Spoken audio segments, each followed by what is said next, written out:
Live streaming is on. It seems to be working now. Sorry, people, like always, this is just attempt after attempt until we can get in. Checking YouTube now. Yes, I see we're on YouTube. Hello, everybody there too. And of course, hello, Mr. Yes, I'll do the same. Mr. Lee Bermejo, how are you, my friend? I'm good. How are you doing? I'm doing perfectly fine. I miss your face, miss hanging out with you. You Likewise. know, Likewise. means I miss, going out and killing people at night when nobody sees us. Wait, no, I miss I hunting. shouldn't say that in public, right? Deadpool. I miss hunting Deadpool through Oh yeah, through that's the story you convention. have to tell. But you're getting ahead too much. All right. Okay. Oh, we're gonna start with that. Do you want to start with that? We could start with whatever you want. So, remind us to go with that later. As you can see, he's a fancy man with his wine. I'm just drinking vodka and my with my Bat Cthulhu, which is an homage to you. You know, Batman was just too easy. So let's go a little crazy here.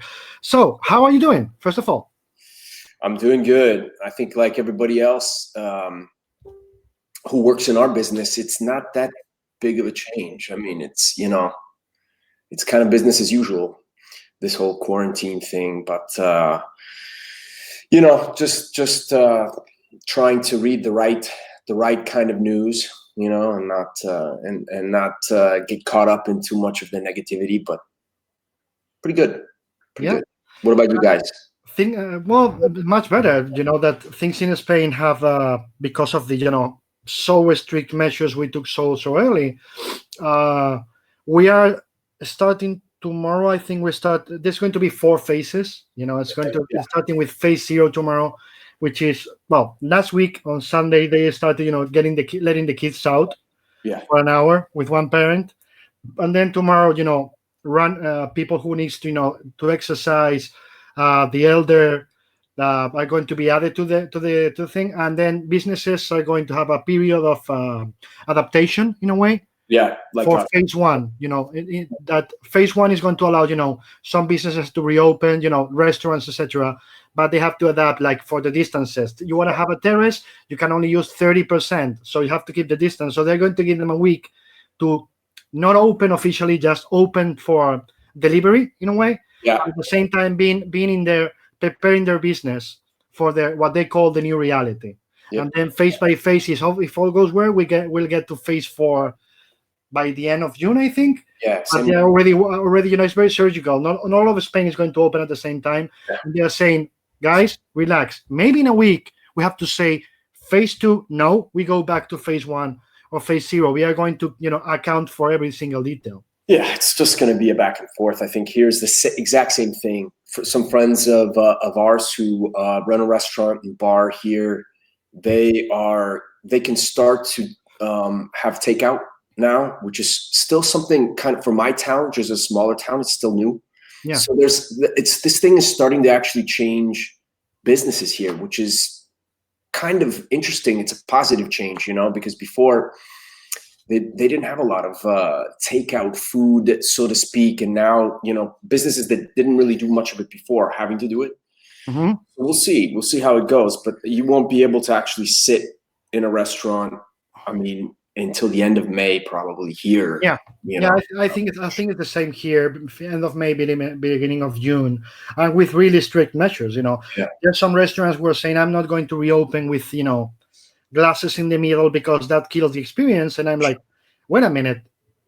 I prefer to have the fucking glass in the middle and save my life or save somebody else's life, because I'm not going to get them with the contagion. What are you talking about? Adapt to the experience. At that point, we can go back to the experience later, but the friends of mine who run a bar and / restaurant, they're talking about putting plexiglass up on the bar.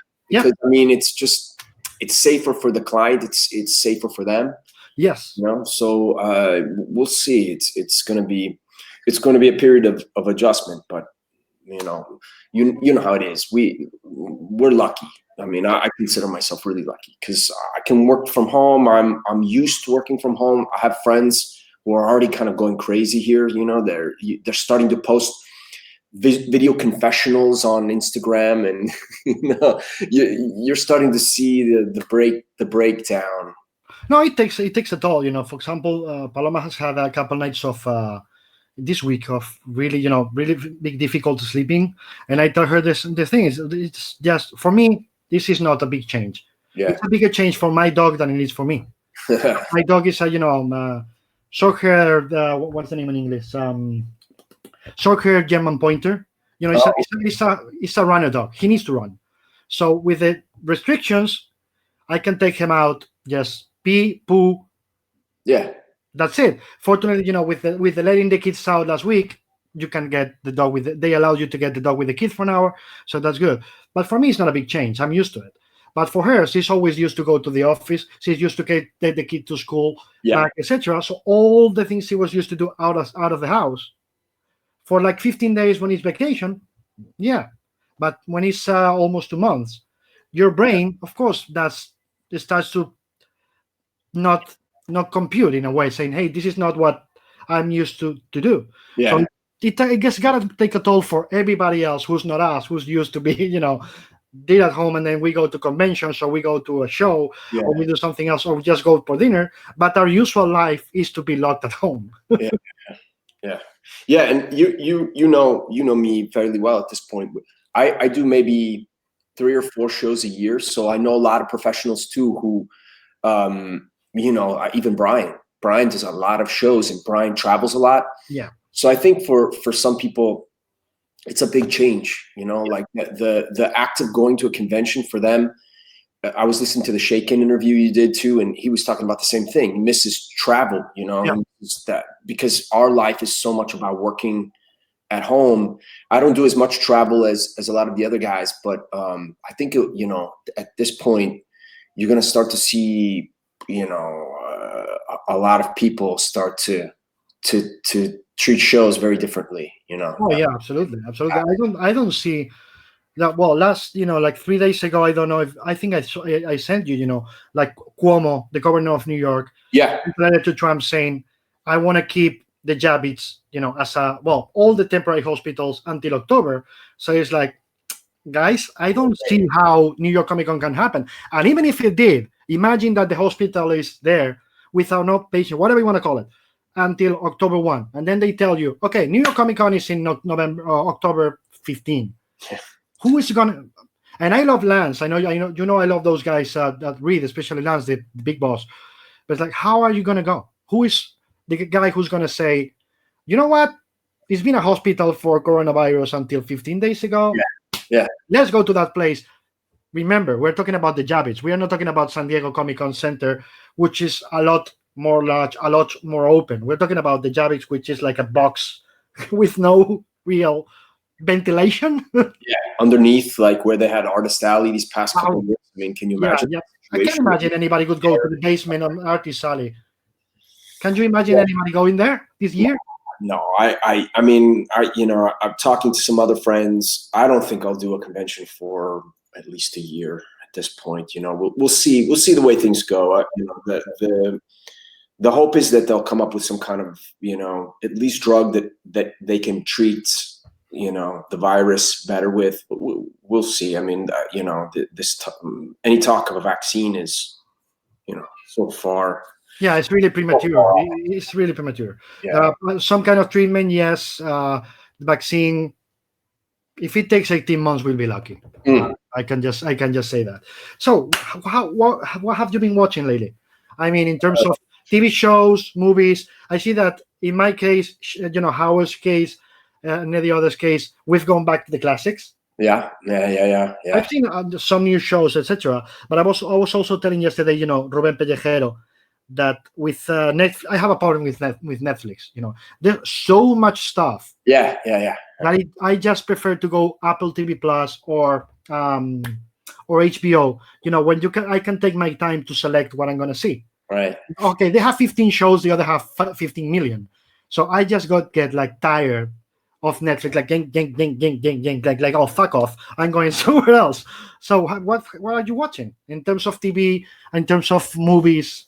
Well, I'll give you an example. We tried to put on Prisoners, the Villeneuve movie the other night, and we got maybe halfway through it because anything that's considerably heavy right now is just, it's not as easy to watch, or at least I can't watch it with the same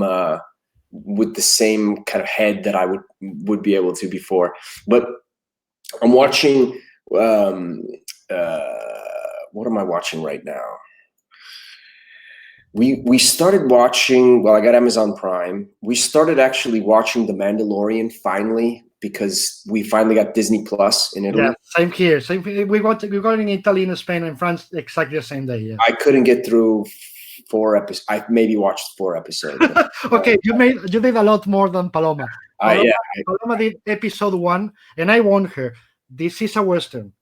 It's a Western. If you like Westerns, maybe you will like it, but it's not. It's nothing else than a Western with a guy in a helmet and Star Wars effects. There's nothing else there, and it's not even a spaghetti Western. There's no that fun in it. It's like a John Ford Western without the magic. Exactly. I'm sorry to say that, but I keep going back to John Ford, but there's something magic there that is not. I'm watching it all, and I keep saying this is a 4-episode show that they have the balls to do a 30-minute chase and then very cold start, a long cold start, and then very long credits in the end, so it looks like it's 38-39 minutes, but you just put it with the amount of real stuff there. You have really 8 episodes, 30 minutes each, so it was really a 4-episode a season. And they just enlarged because Disney Plus have nothing else, like literally nothing else. I'm just watching, good for you. And episode 5 is just, the typical young guy who wants to be the new best bounty hunter that you have in every single fucking show. I was watching that. Okay, this is a 35-minute episode. Who really should have taken is a scene of 5 minutes in every movie. I won't get through the rest of it. It was a bit of a disappointment, but I don't know why I should be disappointed at this point. I mean, every new Star Wars thing that comes along is just. It seems to me like it's worse than the last one. But anyway, I mean, wait. You didn't like Rogue One? No, you know what? Rogue One I liked actually. Okay. I liked it enough. I liked it enough. I haven't. I think I've rewatched it maybe twice since it came out. But I can't stand any of the new trilogy. I mean, I've seen each of them once. I think I saw the first new one. What was it called? The Force Awakens. I think I saw that twice. Yeah, that was more than enough of that. No, I'm trying to convince her to watch the Genet movie, City of Lost Children. Oh yeah, you remember that? Of course I do. All the Alien movies, I'm a huge fan. Except, well, Alien Resurrection is just a piece of crap, but it's fun. So yeah, I can see it again because of the characters. I think the characters are so silly and kind of like, especially if you watch all those movies in sequence. It's like you have the first one, which is a masterpiece, I think, and then you have the second one, which also is a different movie, but also, for me, incredible. Yeah. And then you have the third one, which is completely different tone-wise, and Fincher takes it someplace completely different. And I like it for what it is, but I like it probably the least. Wait. Have you watched the director's cut? No, I haven't seen. There's a volume of things that is called Alien Quadrilogy. Oh, I have it. Yeah, I have it. I have the Blu-ray. Yeah. The quadrilogy has the director's cut of Alien, the original, which I originally like more. Yeah. Because Scott is the first time when I respect Scott on those things, because he cut some of the stuff that, like the long walks with the two guys around that made no sense, and he gave the explanation of the how they turn the guys into food, which is completely different to what Cameron did later.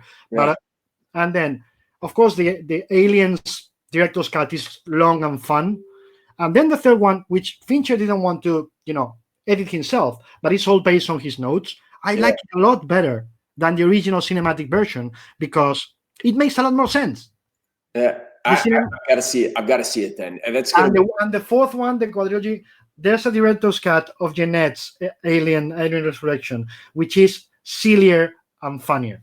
Okay, I gotta tell you a story. It's only peripherally related, but it's insane, and it's Fincher related. So New York. I'm in New York this holiday season, and it's probably the 2nd of January, 2nd or 3rd of January, and we're walking past the library, the New York Public Library. And I've been in there maybe one time briefly a long time ago, but there is my girlfriend is like, I really want to see the library. She'd never been. It was her first trip to New York. And they happened to have a J.D. Salinger exhibition going on with all of his kind of personal effects. And it was amazing. So I was like, fantastic, let's go see the exhibition. You know, you have to check your bag and your cell phone because they don't want anybody taking pictures of anything in there. So I'm waiting in line to check my bag and the cell phone, and I'm seeing this guy in front of me, and you know he's with a middle-aged blonde-haired woman, and I'm just seeing the back of him, but I'm like, I know this person. I know who this person is. This person, like, you know, it's just like the back of the guy's head. I don't know how I managed it, but anyway, he checks his cell phone in his bag and he turns around. It's David Fincher. And so I was like, whoa, it took me back to my first real fanboy moment, you know, like when I was like 14 or 15 and I had that real, oh my God, that's, you know, Will's Portatio, or oh my God, that's, Dave McKean, or, you know, I was seeing people for the first time at the San Diego Comic-Con. I had the same exact reaction to Fincher where it was like I forgot where I was for a second. And it was like I was on this little like beam of light that was, you know, and now the real craziness will come out, but like this little beam of light, and it was like him turning around and me there, and I say, Mr. Fincher, I love your work. And he was like, do I know you? And I was like, no, most definitely not. But I love your work. I'm a huge fan. And it was just one of those weird moments that, like I said, it just totally took me back to, you know, being 14 or 15 and the reaction that I had. It was cool to kind of remember what that's like, you know, with that feeling of like revelry, you know, or revelry in someone else's. It was a trip. Of all places, the New York Public Library, you know. Yeah. For me, that was Mobius. You know, I've always treated, as you know, every creator as a friend, just normal, regular level. We talk, we go for lunch, we drink, blah, blah, blah. But the moment I got Mobius to go to a Barcelona show many years ago, the moment I met her, Mobius was in front of me. It was like, holy shit, this is fucking Mobius. You know, that's one of those times. And I know it would happen to me only. It didn't happen to me with Steranko, for example. And I love Steranko. Yeah. But it didn't happen with Manara. I think it didn't happen to me with Will Eisner, believe it or not. It happened to me. It happened with Stan Lee. It only happened to me with. I think it was only Mobius ever in my life where I just felt I was around. Okay, I'm around a god. This guy is a god, and I want to, and I have to recognize the presence of God in front of me. So I just blanked for 3 seconds, like, oh, you're David. He also spoke Spanish, by the way. You're David. You invited me, right? Yeah, Mr. Yo. And I was like, relax. I'm just John. I'm your guest. I'm fine. And I was like, yeah, well, it's easy to say that. You're fucking Mobius, you know, for 15 seconds. Then it was all amazing. And I know if I ever showed you this, by the end of the show, he asked me if I wanted a drawing. And I was like, no, I don't want to mess with you. And he was tired. I knew by then he had cancer. You know, his wife told me during the show, like he was in remission at that time. Then he came back years later, etc. So I was like, and he looked tired. I just have taken him, you know, to the press room, to the green room to rest, etc., etc. So we were just resting there, talking. It was Sunday afternoon already, so he was tired. And he literally said, do you want to join? And I was like, no, stop, you know. stay there, just rest. Tell me what you want to drink. It's like, no, what do you want? No, it's like, shut up, tell me what you want. And I was like, look, I'm not going to ask for Arsac. I'm not going to ask for, Incal. I know you've drawn that a million times during this show. And I was so flabbergasted because it was Mobius that I did exactly what you never have to do with an artist, is draw whatever you want. Oh, that's the best. Are you kidding me? But most artists tell me the other thing. They tell me, just tell me what you want because it's easier. But anyway, I told him that, and he did a self-portrait of himself with the Spurs on his and like the Joker gang, the Joker gang doing bang. Mm-hmm. So he did that for me, and that's one of my most precious. Yeah. Well, no, two, Mobius and Topi. I told the story about how I met Topi. So with Topi was the same thing. I swear to God, I saw Topi. I told you this. I told you. Yeah. I swear to God, I saw his aura. No. Absolutely. I saw his aura and his wife. His wives. Both of them had an aura. I saw it. It was orange. It was like it was a no, I'm joking. I just remember the feeling of being close to him was this was Topi was completely unlike most other artists I meet, and it only happened one other time with Phil Hale. Mm-hmm. I was in San Diego Con. I was already working, I think. Because I think some of the other guys from Wildstorm, it kind of let me know he was there. I had no idea. He was at the Alan Spiegel Fine Arts booth. And I actually did that creepy thing that I have since had happen to me a couple times, which is I didn't have the balls to get close to him. I was in such kind of awe of the fact that he was like a real person. I had really made his paintings, something in my head that were like, these can't be done by a human. They're too good. And so I was sitting watching him talk to Kent Williams. And I was standing maybe 10 feet away. I wasn't even standing at the booth. I was standing like in the middle of it would be like a scene out of a comedy, like I'm standing in the middle of a row at San Diego Comic-Con, just watching this guy creepily. It was a totally creepy moment. And I kept having this, like, do I go up and talk to him? Do I not go up and talk to him? And I couldn't do it. Because I was like, the chances of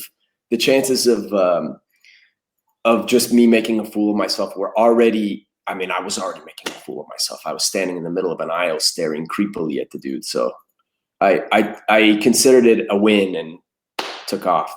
Yeah. No, but with Topi, honestly, same thing. It was like so humble, him and his wife. When they talk about the aura, it's like they share the aura. Yeah. It was so amazing too. And you know the story about how he came along. Bob Schrek was there. Bob Schrek had been for many years trying to meet him, and he got him to do a Sin City pinup, for Frank. Yeah. The moment I told Schrek, Topi's going to be here, he almost fell to his knees just to tell Topi you're God. And we were talking, and like last night before he left for Italy, he came over, with just like this, with I told you the story, but people doesn't know, with a small envelope. It's like, this is for you. And I'm like, no, please open it. And he had, I don't know if the word is correct in English, engravement. Yeah. He had an engravement just for me. Right. Which is the only thing that I have, hanging in my bedroom is that painting because of the memory. And he was just that, like the most humble, the most polite. Everybody was, sitting around him trying to praise him, and he was like literally like feeling bad. Yeah. I remember it just kind of what he looked like and how he kind of acted was really exactly what I thought he would be like. And the fact that he was so down to earth, and I had just learned Italian. So I was speaking kind of broken Italian with him, at the time.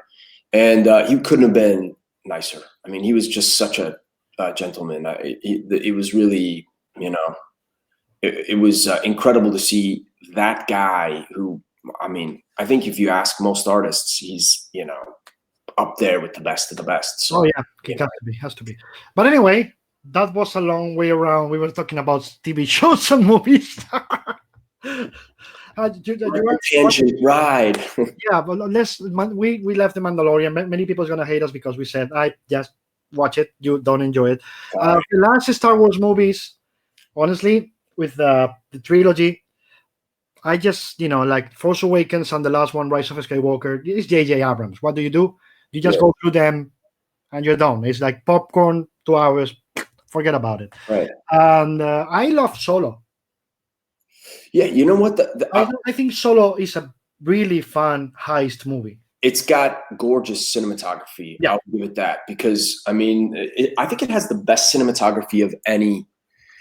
I mean, it's shot by the same guy who shot Arrival. So there you go. I mean, and it's Ron Howard. Ron Howard knows how to shoot a movie. Yeah. I'm really curious, just because I'm a fan. You talked earlier about director's cuts. I'm a fan of director's cuts in general. I just like to see the artist's vision as close as possible. But I would be really interested to see what Lord and Miller were gonna do before. I mean, nothing against Ron Howard, but I would love to see what their kind of vision of that movie would have been. Mm-hmm. It was but I'll give that to you. I dug it as well for what it was. I mean, it's like at this point I watch the movies more for technical things than I don't expect to be transported, which is kind of sad. I don't expect that kind of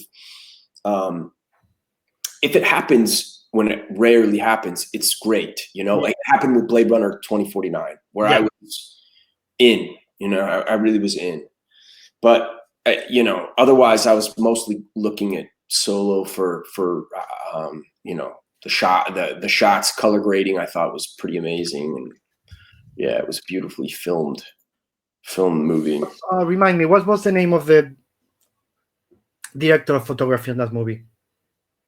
Director of photography. Oh God, his name is escaping. Yeah, he's my favorite. He's my favorite. I blank on his name. He's incredible. Skyfall too, for example. It starts. I think his last name starts with a B. Someone will write it, hopefully. But because who shot Rogue One? I think Greg Fraser shot Rogue One. Yes. And Arrival, cinematography. Arrival was Bradford Young. Bradford Young. There you go. And let me see, Blade Runner, because he's doing Dune. Roger Deakins. Blade Runner 2049 was Roger Deakins. Yeah, Roger Deakins. And Roger Deakins, who's also doing Dune. No. With Villeneuve. Greg Fraser shot Dune. Roger Deakins had to drop out. Seriously? Yeah, but Greg Fraser's I mean, he shot Dune, he shot Rogue One, he shot what else did he shoot? He shot the first 2 episodes of The Mandalorian, I think. Mm-hmm. He shot the remake of Let the Right One In with Matt Reeves, and he's actually shooting the new Batman movie. Yeah. So he's a great cinematographer, actually. He's one of the better ones out there. But you can't, I mean, for my money, you can't beat Roger Deakins. Yeah. I mean, he's God. And then Darius Kanji, who I think is he shot Seven. He shot City of Lost Children that we were talking about before. Yeah. He shot Alien Resurrection. Mm-hmm. Shot,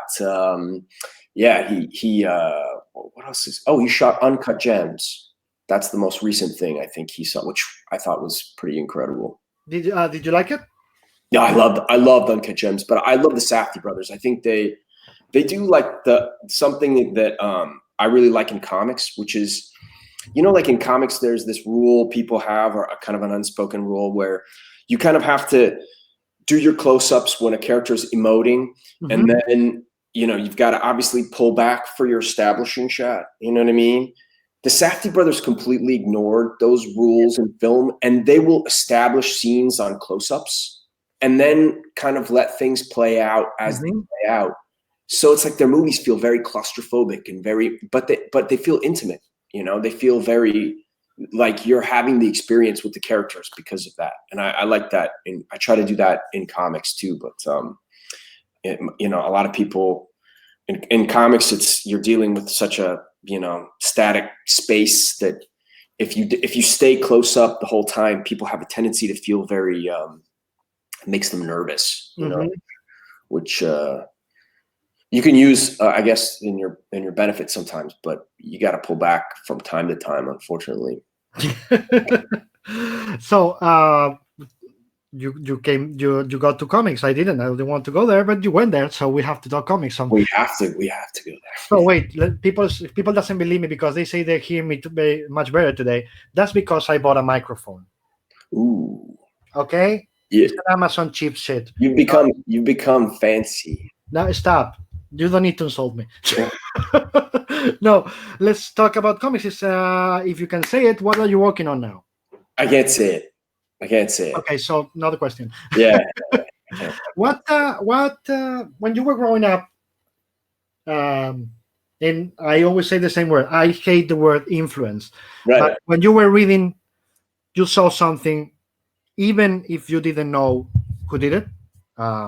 Because in my case, I loved John Buscema long before I knew he was John Buscema, because my older brothers, I'm the fifth of five, they were giving me Savage Road of Conan when I was 5 to read. That explains a lot about me. But John Buscema, I knew, like, oh my God, I love that. So for you, do you remember what it was, who it was? Even if it wasn't comics, something that in art was like transporting you, as you said before. So it's like, wow, I want to do this, or I just fell in love with it. I was thinking about that a couple days ago, because I was trying to think about the first comic book I ever owned. I don't remember what that comic book was, but I think I was 4 or 5, maybe. It wasn't like, I know some people who got them when they were super, super young, but I may have, but I don't remember it. I have a hard time, like my memory cuts off at about 4 years old. I have kind of these, do you know what this is like when you have memories that could be memories, but they're probably just created memories, something that later through the years, people have told you things and I don't really have solid memories before the age of 4 or 5. I don't remember if there was a comic book that did that necessarily, but I know that when I was a little kid, obviously Star Wars was a big thing. Indiana Jones was a big thing for me too, because I think those movies were coming out right when I was little kid. And I loved the Batman TV show, like the old Adam West Batman TV show. And I think those were more influential kind of on me as a little kid than comics were. Comics really kind of took over when I was maybe 10 or 11. That's when I started to really hardcore get into but before that, I wasn't a reader when I was a reader of comics when I was younger than that. Maybe I had a couple, a few here and there, but it didn't take, I don't know, Savage Sword of Conan though. That's a way to get in. Yeah. Well, I remember the first superhero comic I read, which was a Spanish edition of Avengers 16, which is the first. This is one of the reasons I love Hawkeye so much, because it's the first issue of the new lineup. With who else? Scarlet Witch, Quicksilver, Hawkeye, and Captain America. When they broke the original 7. You're talking to a guy who never read any of those books. Whatever. That's the one I first read of superheroes. And then I remember the first comic I bought was New Teen Titans issue 1. Okay. And that was because I had loved George Perez before, without knowing he was George Perez. Okay. And then I saw a cover and I was like, oh, that guy I know. And that's how I, knew his name. But so you don't remember, so I'm not going to keep asking. I do know, though, that I did get in trouble when I was in 6th grade, I think, because speaking of one of your other guests, Howard Chaykin, I loved Howard Chaykin.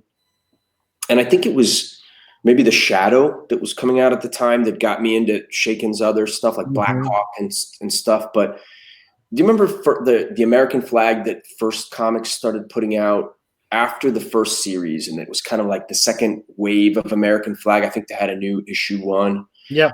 So there's this cover of him like sitting on lounge chair surrounded by TVs with pictures of himself, and he's got women in lingerie all draped all over the room.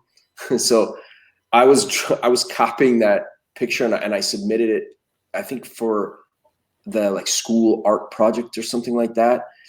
And I actually got in trouble because it had like the women scantily clad, and that says a lot about me too. But they were I just liked the image. It had nothing to do with the girls in lingerie. Obviously, at that point, I wouldn't even known. It was all about the drawing, and that drawing, I remember, it was just shaking stuff in general. Just really, it was just super, super appealing to me. So at some point, if I ever actually get a chance to sit and hang out with him a bit, I want to tell him that story and say he was responsible for nearly getting me suspended from school. He could laugh his ass off. You know him. and then he could keep telling this story to everybody else in the world for the rest of his life. That's hard for you. But we get to the later in life when you started working. There was a conscious decision for you to say, I am not going to go the route of superhero comics because this is not what I love to do, or it just happened that you got to Batman, or Luther, or Suiciders, or any other stuff just came naturally, or it was a conscious decision for you saying, I gotta be in this industry, but I prefer to be in a way on the sides and not in the front. I think I always felt that way though, even before I got into comics, because I was interested in some superhero comics for sure.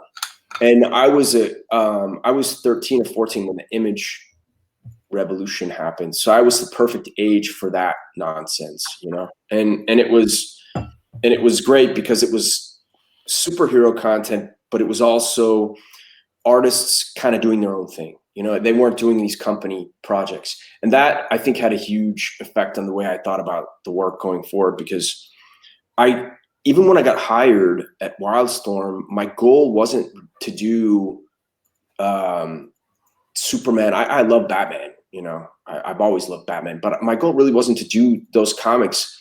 To be honest, my goal was just to keep working at the beginning, because the industry was so bad. Yes. It was 1997, 1998. I mean, everybody was getting out of comics, and I was trying to get into comics. There was no work. And at Wildstorm, we got really lucky. But we were doing totally random trading card art and video game stuff. We weren't really doing comic books. So my main goal was just to do any kind of comics that I could get my hands on, storytelling, at the time.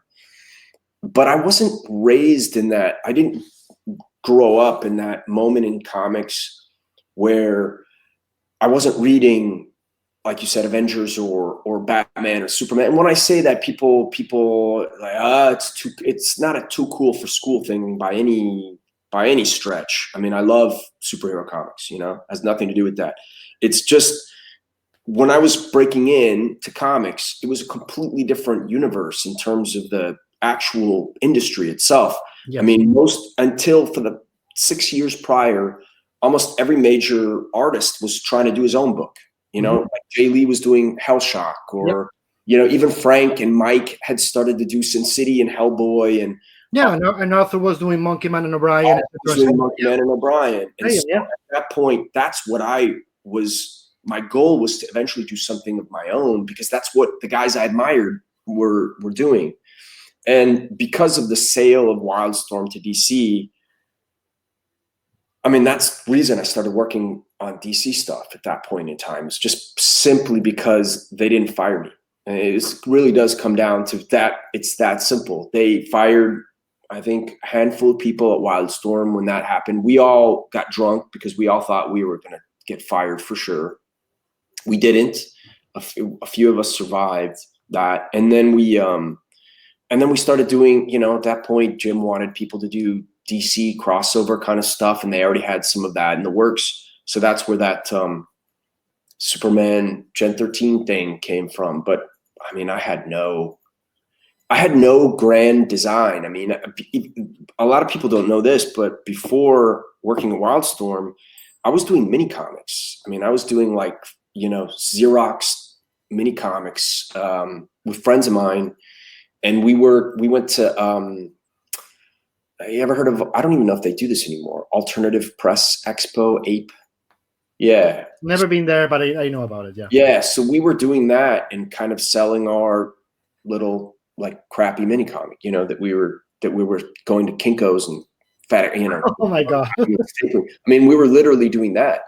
And so, I mean, at that point in time, my big heroes artistically weren't even guys most people really were following, because I loved Stray Bullets by David Lapham at that point in time. I was really into that.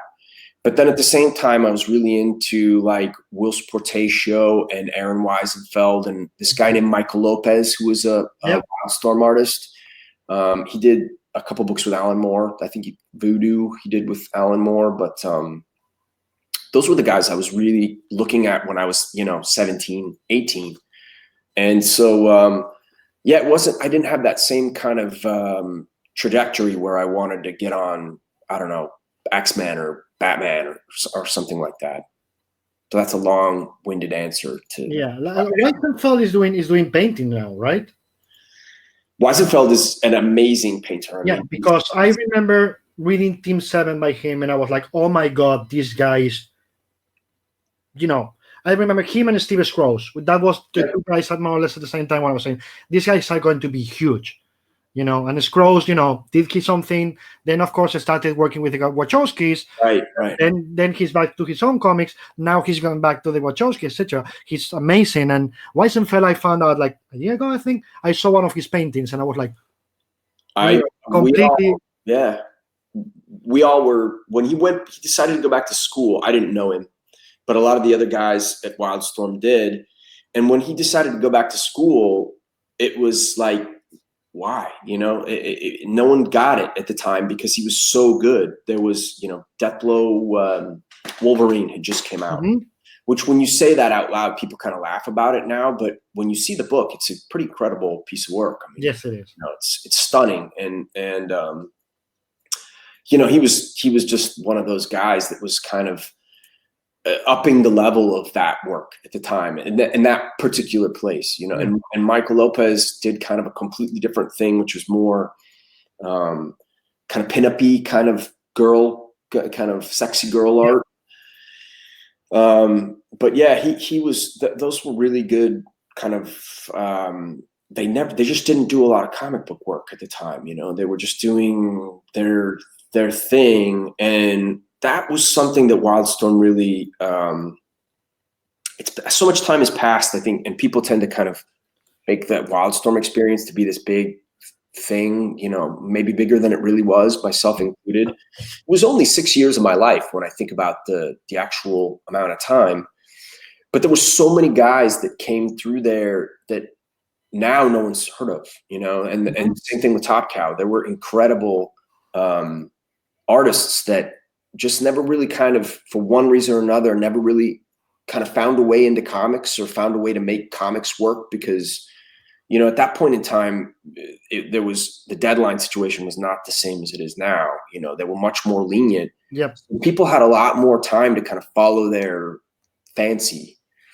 And you have these stories of guys who would either get chewed up by that amount of freedom or, they would kind of convert it into something else. And Weisenfeld was one of those guys who he just kind of dabbled in comics. And then really, I mean, I remember he had a show he went to Art Center in Pasadena, and he had a show, and someone had been there. I never went myself, but someone had been there, and they were comparing what he was doing to kind of old masters. They were saying he's painting these, like huge canvases with cityscapes and, and so at that point in time, he kind of became this other kind of illusory figure to us, where he was almost like taking the comic book experience and building on it into something else. But that was just indicative of, I think, the industry at that point in time, And I really wonder if now we'll see something similar because of this situation, what's happening. The work kind of the bottom kind of falling out, and a lot of people looking for work. Yeah. They say that what's the phrase, like in desperate times people need to be creative. Oh, yes. So we'll see what happens. Some people may take trajectories that no one could even imagine. I think so. There's two. I see there's two things that is happening at the same time. Like, of course, there's people, not naming names at all or companies here, but of course, there's people who was like this close to make the jump to Image or whatever Dark Horse creator own or blah blah or Boom blah blah blah, or even some other areas you and I have discussed in the past. Yeah. That are now like, oh shit, butt tight, give me a contract. Yep.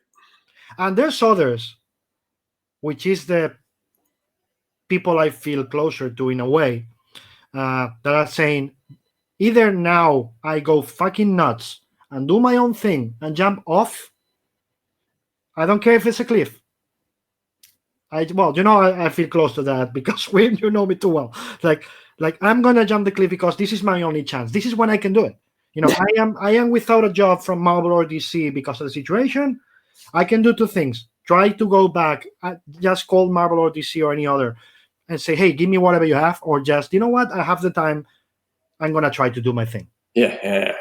And this is the two things that are happening right now at the same time with two groups of people, and we are not gonna see it until, I don't know, 3-4 months from now. This is what you're going to be surprised, maybe about some names that you're like, oh shit, I thought that guy would never leave Marvel DC, who could always be trying to do the same thing. Mm-hmm. And some others who would you think, oh, this guy's going to jump. You're going to see that he was the first one calling Marvel or DC saying, give me whatever you want. Yeah. So it's going to be surprising. Yeah, I don't know. I'm always maybe cautiously optimistic about stuff like this, though. Maybe because in 98, 99, everybody thought the comic book industry was gonna, completely tank, and it didn't, and I survived that. So maybe that gave me some stupid confidence in some way or another. But I think we'll see some very cool creativity. Yes, from people. I agree. People is realizing that in another way that they don't need the middleman. I was checking last week. The Dread Star returns by Starling. They're like, we need whatever $40,000. It took 4 hours, and by the end of the day, there were 70,000. Jimmy and Dave, they did the pop kill with one of my artists, Juan Santa Cruz.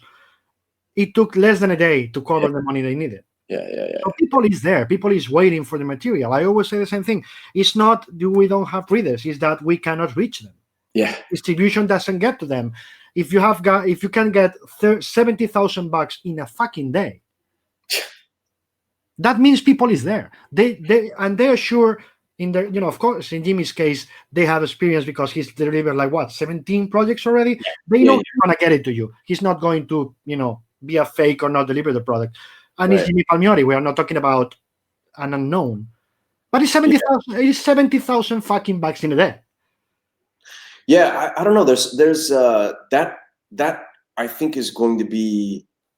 You talked to Howard about this, and I think it's totally on the money. Is that you're seeing a point in time when people are having a much closer relationship because of social media with their audience. Absolutely. And that's kind of up to the creator. Some people are able to do it in a much more personable way. Other people aren't. But if you have an audience at this point, it's a good moment to like you say, to kind of cut out the middleman and see what happens. Roll the dice a bit. Absolutely. And also, there's people who need some middleman, of course, for many reasons. So all the power to them. But at the same time, I'm not saying that everybody should go Kickstarter because, you need to have the business acumen and create the logistics that, Jimmy has created, or Ron Mars helping Jim and other people. Jimmy has Patrick Wedge to help. There's people behind, so they've created the environment to do it. Right. So it's not that easy. And there's people who needs the middleman. In this case, the middleman, of course, can be the editor, can be the publisher. Sure. So the question here is not, do we need the middleman in terms of that? I think it's in terms of distribution. Do we need that middleman? Yeah. And also the second question is, okay, if we know we can reach other audiences, why do we do the same thing? Yeah. Why don't we try to talk to somebody else to reach other audience? Because the audience we have caught, we already have it. It's the kind of ghettoization, the self-ghettoization of comics. I think that people kind of have to. It sounds slanderous, and if I can slander my own industry, it's not intended as such, but people just kind of have to realize that at this point in time, the audience has changed so much already that, if you're catering to the same people, they say cater to the same 100,000 people or whatever. Well, you can only really cater to that 100,000 people if you're drawing Batman, but you can cater to a possibly even larger audience, as we're seeing with lots of people, we discussed it in Sweden. Yeah. Billy Walden's books Sarah's Scribble book, the last one have just come out, and it was like, I was showing you the numbers, like this sold 1 million copies. Yeah. Only in the US. Yeah, I mean, it's that people tend to kind of limit themselves, I think, in comics, because they think in terms of those numbers, those kind of, especially American comics. People tend to think in terms of the oh, well, if I do a creator-owned book, I'll only sell X number of copies. Well, of course, if you go through the typical avenues, you probably will only sell X number of copies. But again, we'll see what happens at the end of all this. But the cliff right now looks pretty good. If I were yes, exactly. And if I were one of those many former Marvel DC editors who are now, I guess no one of them is watching this. Whatever. This is just my thinking. If any of them who are now working for book publishers, if I were them right now, I would be calling like crazy, saying, guys, this is the moment you jump the cliff. Absolutely. Come to me. Let's try something. Let's do it with book distribution. We'll get to Walmart. We will to Barnes & Noble. We'll get to any. Barnes & Noble still exists after this, because it sounds like Barnes & Noble are closing their brick and mortar stores. So. Okay, so no Barnes & Noble, but you know what I mean. Yeah.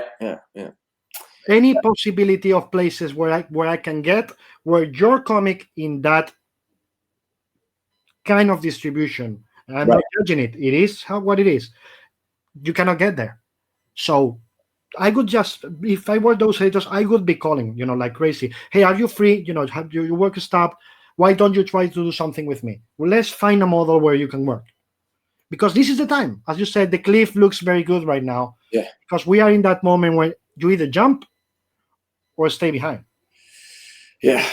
And we could talk about this all the time, Yeah. And that's been out of here. So, what you told me, you cannot tell me what you're doing, but are you writing again or not yet?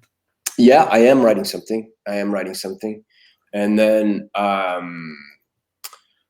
it's again, I don't want to say too much before it's the right time, but there's a couple possibilities right now that are looking pretty interesting. And it's going to be kind of right. It's just a matter of seeing which one floats to the surface, at this point in time. But I'm definitely working, which is good. I have a guy asking here, how much time does it take you to get it to the last question? Hi, Lee. Felipe González Hernández asks, hey, Lee, how many time do you need to do your art? That is pencil and painting. I guess he means how much time does it take you to do one page? Anywhere from 2 days to 4 days. A book like Batman Damned took 2.5 years, more or less, because I was doing other work at the beginning specifically. So it took about 2.5 years. Joker took about 2.5 years. It always seems to kind of boil down to the same amount of time. that it takes longer, probably longer than it should, but Well, no, not any longer. It takes what it takes what it has to take. The process is the process. Yeah. And also, when you're writing and doing the art for your own book, what is the process for you? I mean, do you do the full script before and then go to art? You're really structured on that, or you're just thinking about the ideas, you put the art on, and then you go back to the writing part and fill in the gaps? Well, I started out writing full script. So I started out writing full script for myself, and then I did that on Suiciders as well. But then working with other artists changed that process for me a little bit, because you're going to change stuff anyway. Yeah. You can write full script, but it's kind of wasted time, because at the end of the day, even when I write for myself, I'm going to change something. Maybe not huge story points, but I'm going to change sequencing. I'm going to, if I write a page having 6 panels, maybe I can do it in 4. It's what I'm finding as I go forward in my career is that a lot of artists, there's this thing in comic book art where artists talk about this all the time, is simplification. They want to simplify the stuff as much as possible. For me, it becomes less about simplifying the art as it comes about trying to tell the most story in the least amount of images. So it's like I want to try to be able to get as much as I can across in the amount of in less panels, I guess, because it's the way I think and the way I draw, because of the way I think, so much information in a panel sometimes is hard when you have too many panels on a page, Yeah. So what I'm trying to do is really get down to the essence of the moment and simplify that way, simplify the moment itself. And that changes the writing too, because you don't, it has to become more of an organic process. As I draw, I'll write. It's changing. Yeah, no, that's what I was imagining when I asked you, because of course it's easy to think that at the beginning you want to have it all really tight, so you do full script so you don't deviate or veer away from it, but then you are there and you're like, why did I do that? Yeah. I mean, I need to create some freedom for myself, so let's just let me make it looser. Yeah, months later things can change. You can have a better idea, or maybe you change something earlier in the story and then you have to change this other moment in the story. It's just comic books are not I don't think are so, the process of doing them isn't so ABC. Sometimes it's way more freeform, like jazz. With me, it's kind of something like it's not quite jazz, but it's something a little tighter than that, but it's not like symphony, you know what I mean? Yeah. It's something. I'd like to still have room to, let the day determine certain things. I could say that it's more like a classic music Italian composer, like compared to a German one. I mean, right. More Vivaldi or Verdi than Wagner. Or exactly. Yeah, I guess more garage band. I think that would be my. And after you've written for others, you've written for yourself, you've done art for your own scripts, you've done art for other people writing. What do you like the most? Or there's not the most. There is a, depends on the time, depends on the writer, depends on the project. I don't know that until years later. I don't know if it's.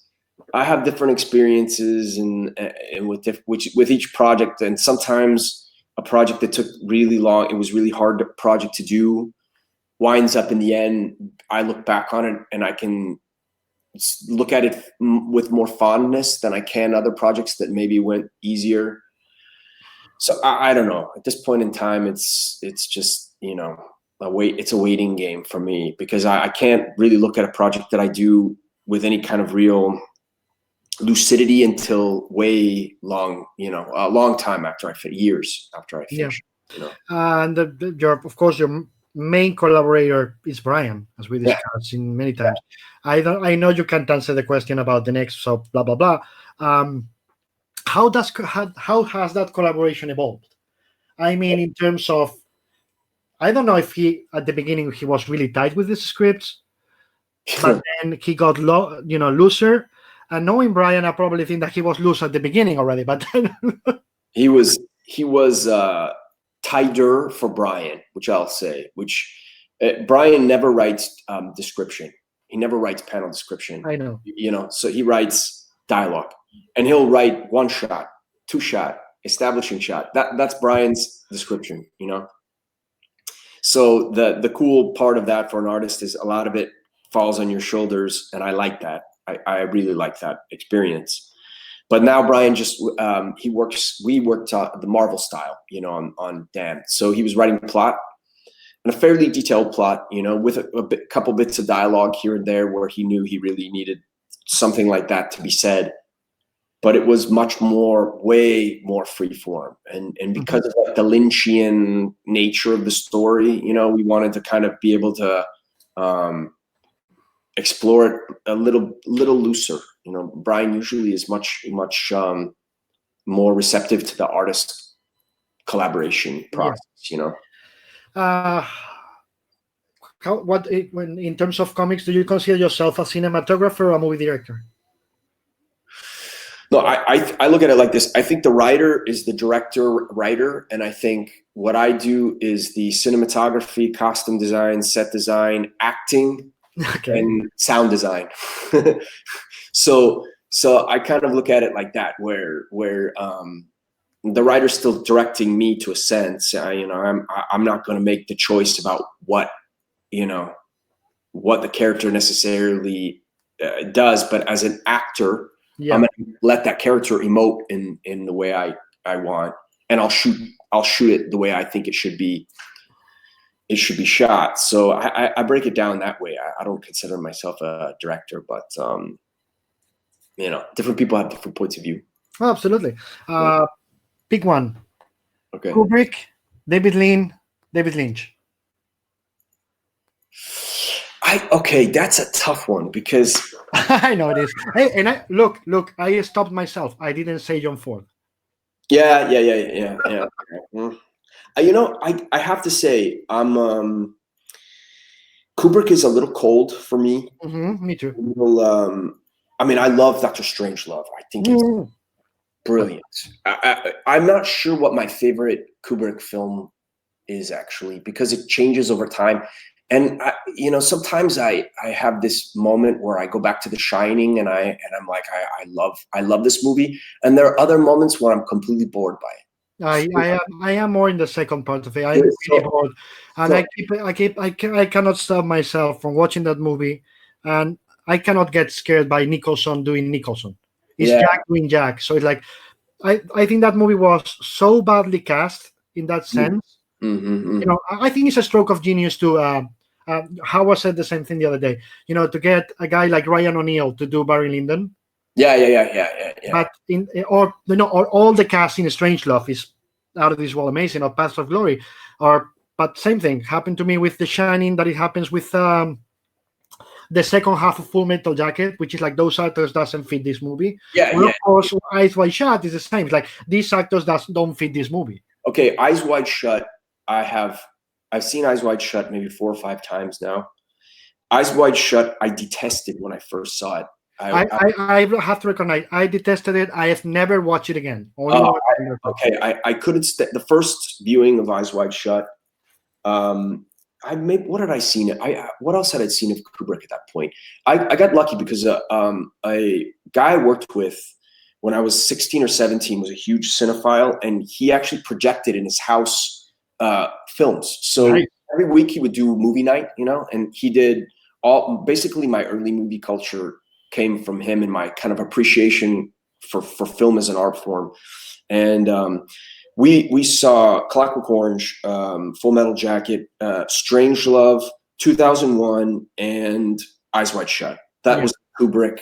Those wouldn't be the Kubrick films I would. But anyway, that's a whole different discussion. Everybody could, and that changes too. Everybody, I think, could go all day talking about that. Eyes Wide Shut. The second time I saw it, I was like, man, this movie takes a really long time to get interesting. But eventually there's kind of something there, you know, that I think it's one of those movies that has such a obtuse rhythm. Mm-hmm. Like a Bjork song to me, like where Bjork, sometimes the first listen, I'm like, you know, this doesn't sound like it's really, the pieces are fitting together. And then by the third listen, you're like, this is, you know, completely working, you know. And I think Eyes Wide Shut is a bit like that, but I cannot watch Tom Cruise. I just, it's, I can't. The more I watch that movie, the more I think, if this had been Nicole Kidman, does a fine job, but if this had been someone else other than Tom Cruise, I would believe it more. I don't know. I feel like he has such there's a sameness to him on everything that he does, at least for me, where it's just, he, like you said with Jack, it's like I'm watching a guy do his thing, and it's most certainly his thing, but like there's a scene where he's walking the streets and he's thinking about his wife, fantasizing about the sailor, and he's like getting all worked up, but he's getting worked up in such a fake way where I'm like, if this was done by someone else who could really deliver that performance, maybe I would believe it. And the ending of the movie would have way more resonance to me. But all that to say, I like Eyes Wide Shut much more now than I did when I first saw it. But then when it comes to Lynch, I don't know, because I have a very similar feeling about Lynch, where you know, I think he does certain things and it's genius. I think Blue Velvet is maybe one of, you know, in my top 5. I just think it's the closest thing I'll ever see to Joker on film, like the kind of Joker I imagine, you know, that the Dennis Hopper character in that is so terrifying and perfect and kind of, you know, it's just, it's a brilliant performance. But he had, like, there's something about his work that it doesn't always work for me. You know what I mean? It doesn't always, I have to be in the mood for it, which is different than Kubrick or other directors, you know what I mean? Where I can put it, you can say, I'll put on, you know, I'll put on a Clockwork Orange or something like that. And, you know, Lynch isn't like that. I don't know how to say it. Lynch isn't, I have to be in a very specific mood to watch a David Lynch movie. Same thing. I try to watch, you know, with his weird, I think it's in Netflix, weird self-interview, whatever you're going to call it. That thing. Yeah, you have to watch it. There's some, like, a 15-minute thing where his self-interviews. I don't know how to even define it. I tried to watch it and I was like, and it's 15 minutes. I couldn't go past minute 3. Like, okay, not in the mood. You know, it's like you need to be in the mood to watch Lynch being Lynch, you know. Yeah. And what about David Lean? Actually, I was going to say, can I change the subject just for a second? Because I wanted to ask you something. It's the David Lynch discussion. So, did you watch Too Old to Die Young, the Refn series on Amazon Prime? Did you watch? Okay. As I was watching that, I was like, I couldn't get out of my head that he must have been watching a lot of David Lynch, because that whole series to me, and the way he diluted time, and it was just an exercise. It became like an exercise in patience for me, like to get through certain sequences. But it was shot by Darius Kanji, so I was able to kind of get through a lot more of it just basically looking at it. You know what I mean? And I like the Miles Teller. I like Teller a lot. But I kept thinking, like, this guy is probably the newer version of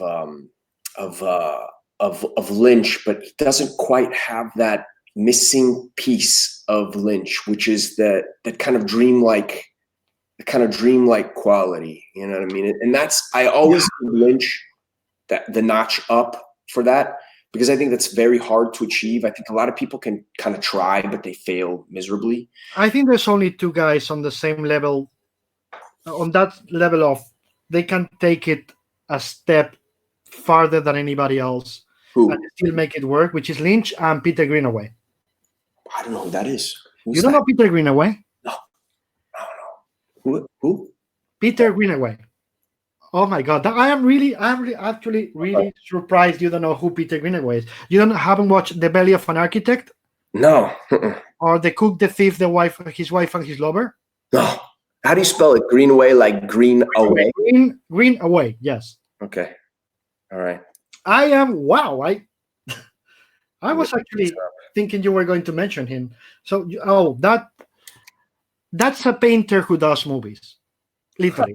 And when they released The Cook, the Thief, his wife, and his lover, which is essentially a porn movie with Helen Mirren about people eating people, which is like completely, fucking nuts.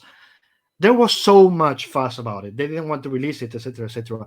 But all his most prosperous book, I've got to recommend 3, is The Belly of an Architect, Okay. which is Brian Deney, who just passed a couple of weeks ago, about himself having cancer in his belly, and the story around it. Believe it or not, that's the story. Then Prosperous Books. Hold on. I'm going to Google this right now. No, keep going. Yeah, the Prosperous Book, which is his. Oh wait, with Shakespeare. Okay. And then The Cook, his most famous movie is that one: The Cook, the Thief, his wife, and his lover. Okay. Hold on. And then he got tired of doing movies. And he decided to start doing performances. Like, I'm going to do the movie without shooting the movie. So he does performances and paints a lot. The guy, his paintings are also really famous. I am okay. When we're done, I'm going to send you a list of his stuff. And but you probably know the music to those movies without knowing the movies. Maybe. Wim Mertens, Michael Nyman, all those guys that became famous after that. They all started making movies with Peter Greenaway. Wow. Okay. I love the guy who took that kind of music and said, the piano and all that, blah, blah, blah, because the piano is just the softened version of Michael Nyman, to make it more commercial. Mm-hmm. All those guys, the first guy who said, I can use this kind of music and put it in a movie and make it work, that was Peter Greenaway. Okay. Wow. Okay. I'll have to, this will be a good way to pass a week of time in quarantine. Maybe we'll like it, and maybe you're going to say, oh my God, because with Greenaway, I haven't seen people. There's the people who loves him, and the people who says that's not cinema. That's that's unbearable. So maybe you will hate me in a week, or maybe you will say, "Oh my God, that was a real find." And again, third leg, we go from Lynch to Lean. What do you think about David Lean? I mean, Lawrence of Arabia, Dr. Zhivago. I mean, what are you gonna do? Like, although I do have to see, was he a part of that Netflix documentary you and Howard were talking about? No. That was. Let me. That was Ford. That was Ford. It was Billy Wilder and. No, not Billy Wilder. Billy Wilder was in Germany. Let me see. It's. Did Lean go to war? Did Lean came back? John Ford. It was Frank Capra for sure. George Stevens. 5 came back. Yeah, 5 came back. The Netflix documentary, right? Yes, and it's Coppola, Del Toro, Greengrass, and Lawrence Kasdan and Steven Spielberg talking about. Yes, it's the documentaries. Battle of. Let me give you the link on our private chat here. He will use it for once. And it's Ford, Capra, Houston, Wyler, and Stevens. So yeah, okay. So Lean wasn't part of that. No. Lean was British. This was the 5 Americans. The 5 Americans. Wyler, Houston, Stevens, Capra, and Ford. Yeah, if you really want to have an in-depth conversation about Lean, you should talk to Tim Bradstreet. He worships David Lean in a way. I mean, I remember one night at his place, he was like, we got to watch Lawrence of Arabia. We have to. And I was like, I've seen it. And he was like, yeah, but we just got to watch it. We have to. We got to watch it. And so I was like, all right, let's watch Lawrence of Arabia. And he was watching, the movie, and he kept, and I can't stand this when people do this, but it's like, I get why he was doing it, knowing him, he kept pausing it and going, look at that shot. Which it's like, you could have, for all I know, they've done this, which would be actually pretty cool now that I think about it. But you could pretty much take still frames of that movie and just make a book out of it and teach composition. I mean, it would be, actually a pretty good composition course. Yeah, that's why exactly what I was asking about. Comparing those three. Talking about how can I say it? The coldness of Kubrick. Mm-hmm. Then we have the craziness in a way of or surrealism, if you want to call it that way, of Lynch. And then we go to the master, for me, the master of design and composition, which is pure classicism. Yeah. So, and I see those three in your work.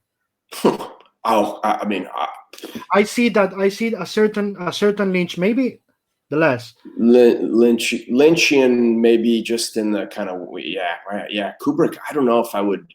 I think Kubrick is. I do love his photographs, though. I like his kind of personal photographs. I think he was a fantastic photographer. I see Kubrick in you in the sense of, this is just me being nuts, as you know I am all the time, but even nuttier now, in the sense of being able to take me from a second of pure cold, like that's what you're seeing, and a second later, you're like, boom, oh my God, what just happened? Mm-hmm. All the emotion comes in, all the panic, whatever you're gonna call it. I see that you're able to do that. And with Lean, I see it because of the way you're able to compose, to take me from, as you said, really what we were discussing at the beginning, really claustrophobic, to no, this is where you are now, this is what you have to see, and I'm going to guide you.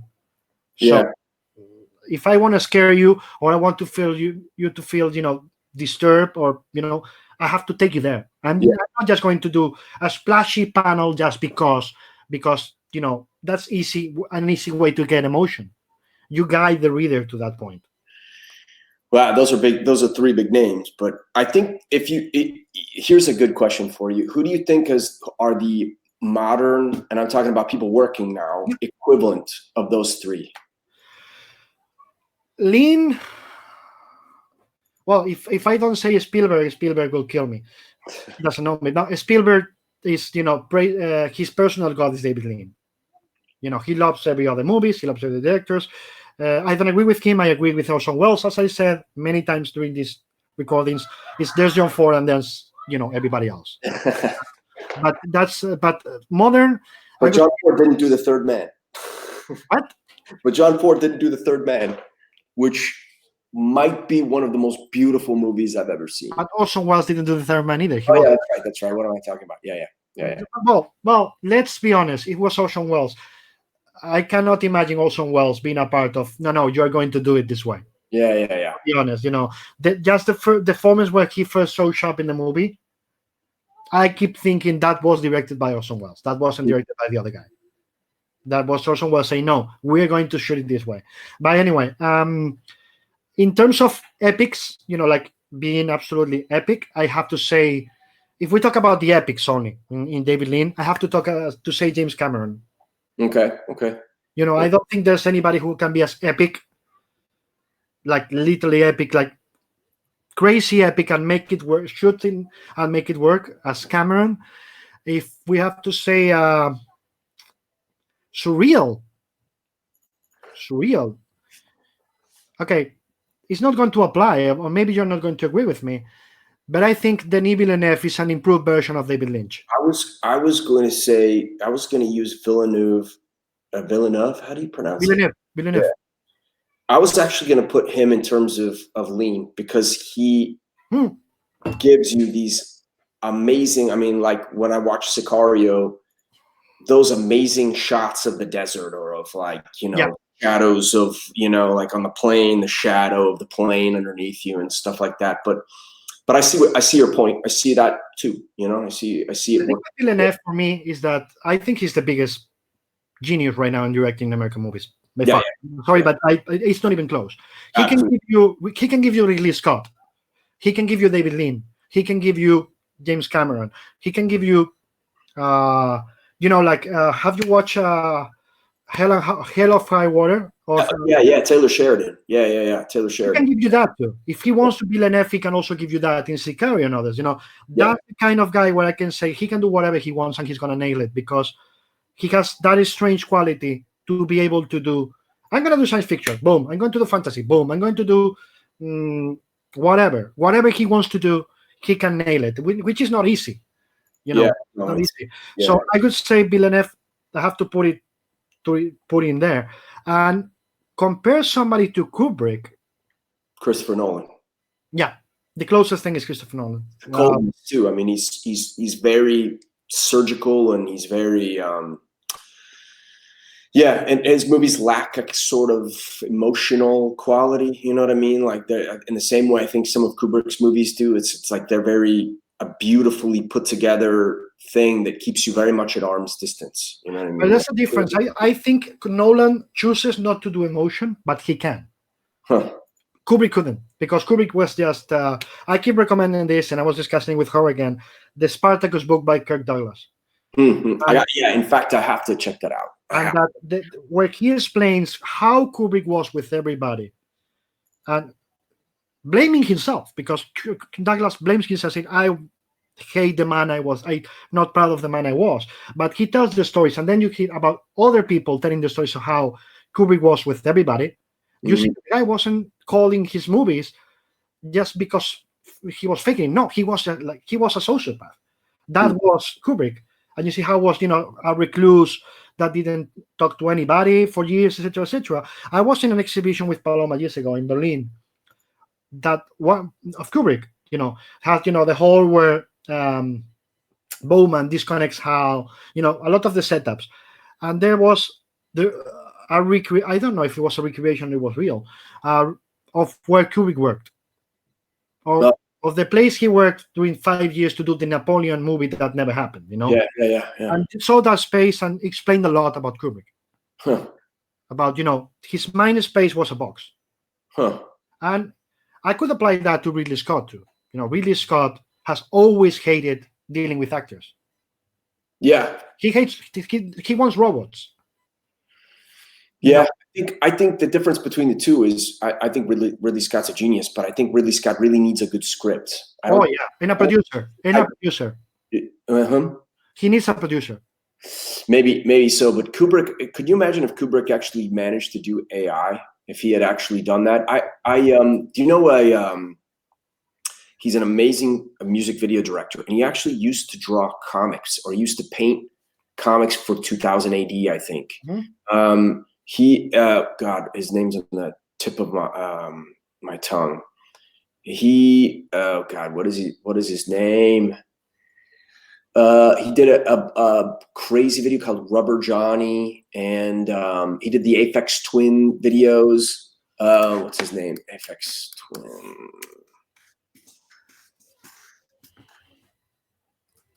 Let's see what we got here. Chris Cunningham. There you go. Chris Cunningham. He's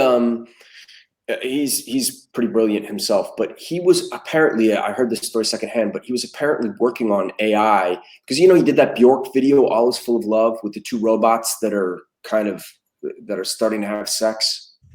He was working on AI with Kubrick. He was living on Kubrick's property, from what I understand, and working with them.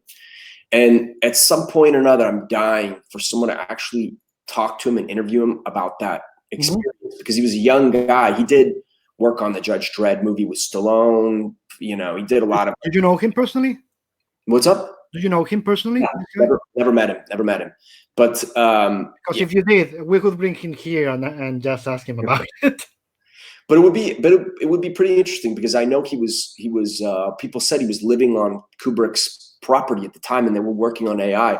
I would be really curious to see what he would have done, how that movie would have been radically different from what Spielberg wound up actually doing. Yeah. No. The Spielberg one was, of course, about the Spielberg way, which is the emotion. And you see also that it's funny because I love Interstellar.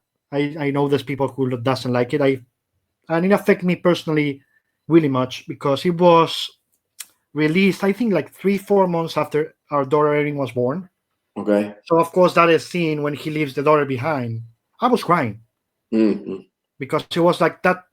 When you're all the time when you're a dad, I guess that applies to everybody, but especially in the first months of the kid's life. Of course, that panic is there all the time. That something might happen, and you could lose the child. So Yeah. she was like 3-4 months old, I think, when we watched Interstellar in the theater. And the moment he leaves his daughter behind, I was crying because for me that was a punch in the gut, and that was a moment when I said, people thinks Nolan can't do emotion. No, Nolan. The difference between Nolan and Kubrick is that Nolan chooses to not do emotion, Maybe so. but he can do it. And also the other funny thing that links Nolan, Kubrick, and Spielberg is that Interstellar was originally Steven Spielberg project. Huh. He Okay. left the project, and Nolan did it. Huh. Which there's people says it's so emotional because that was a Spielberg movie. Like, no, you don't know Nolan enough if you think that. Nolan, yeah, they got the original plot from the original idea from Kip Thorne, and then Nolan made it his own. That's a pure Nolan movie, whatever way you want to think about it. But in this case, he picked to do emotion. I mean, I'll always watch everything that he does. I think he's an amazing director. It's just I'm very curious to see Tenet, the new one. Yeah, I'm very curious to see that because I think John David Washington is he's very watchable, Yeah. Wow. I mean, if genetics are strong, as I believe they are, I think his dad's one of the best actors of all time. So yeah, but what movies are you looking for this year? Oh God, I know you're gonna say I'm dying to watch Black Widow.